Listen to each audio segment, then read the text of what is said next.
Donc, salut les filles, ici Laura, bienvenue sur enformepourelle.com où je donne des conseils pratiques sur l'entraînement pour avoir un poids santé et être bien dans votre peau.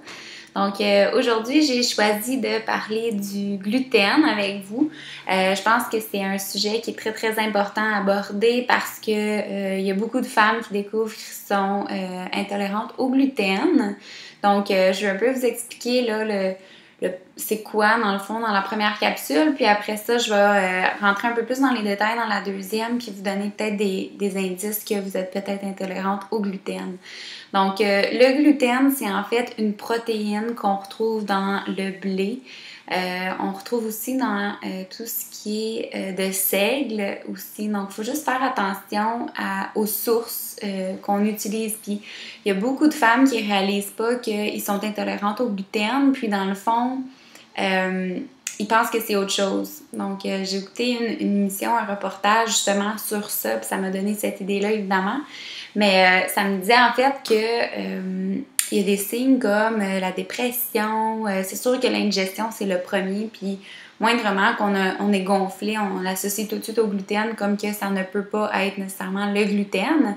Mais comme la dépression, c'est quelque chose, l'anxiété, on n'associerait jamais ça au gluten, mais ça peut être des signes, des symptômes d'une intolérance au gluten.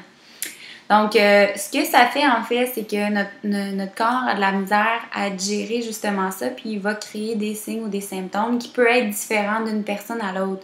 Donc, la majorité du temps, on peut arriver au médecin, puis on dit « Ok, non, tu sais, je me sens pas bien, nanana ». Il y a eu bien des femmes qui ont été prescrites par des antidépresseurs dû à une intolérance au gluten, parce que le médecin ne savait pas c'était quoi. Parce qu'il n'y a pas vraiment de choses qu'ils peuvent faire pour dire « Écoute, t'es intolérante au gluten ». Il n'y a pas quelque chose, une prise de sang qui vont dire « Ah non, ça là, t'es intolérante au gluten ». La seule façon de savoir si on est intolérante, c'est d'enlever complètement le gluten de notre alimentation, puis voir comment on se sent avec ça, puis voir l'effet un peu. Là. Ça peut prendre quelques jours là, avant que ça soit sorti complètement. Mais il y a beaucoup d'aliments qu'on ne réalise pas qu'il y a du gluten dedans, comme qu'il y en a d'autres qu'on ne réaliserait pas qu'il n'y en a pas de gluten. Donc, vous allez voir beaucoup sur les tablettes des choses qui sont sans gluten. Puis, dans le fond, ce que ça fait, le gluten, c'est comme dans la pâte de pizza, c'est ce qui fait remonter la pâte de pizza. C'est ce qui fait que le pain est bien, dans le fond, la consistance du pain, puis que la texture du pain, c'est le gluten qui fait ça.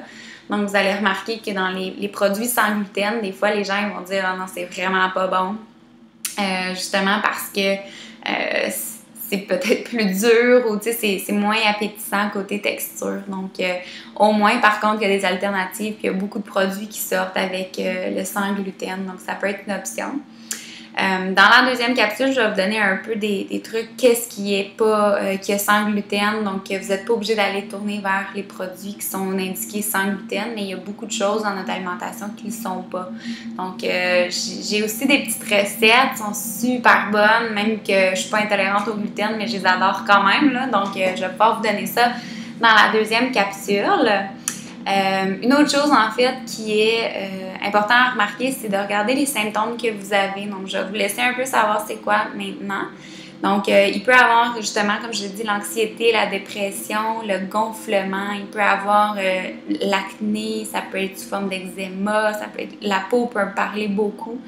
Ça peut être beaucoup des troubles de vision, tu sais, quand on voit un petit peu, dans le fond, embrouillé, ça peut faire partie de l'intolérance au gluten. Puis la fatigue, c'en est un autre, là, une très grande partie, là, ça peut être ça. Donc, vous pouvez avoir juste un de ces signes-là, un de ces symptômes-là, puis vous pouvez être intolérante au gluten. Donc, si vous avez pas mal tous ces symptômes-là à ce moment-là, là, je vous suggère d'enlever le gluten de votre alimentation puis de voir l'effet que ça va faire. Donc, même tout le monde, si vous voulez essayer ça, enlever le gluten de votre alimentation, vous n'êtes pas certaine, vous perdez rien à l'enlever, voir comment votre corps va réagir, puis à ce moment-là, vous pouvez dire « Ok, oui, je suis intolérante » ou « Non, c'est peut-être pas le gluten ». Donc, dans la deuxième capsule, est réservée aux membres seulement. Donc, pour devenir membre, c'est simplement d'aller au www.enformepourelle.com/abonnement. Pour devenir membre, vous allez avoir accès à mes deuxièmes capsules du lundi au samedi, puis vous allez avoir un programme de Maxime Saint-Onge également à tous les mois. Donc sur ce, je vais vous voir dans 2 petites secondes avec la deuxième capsule. À tout de suite!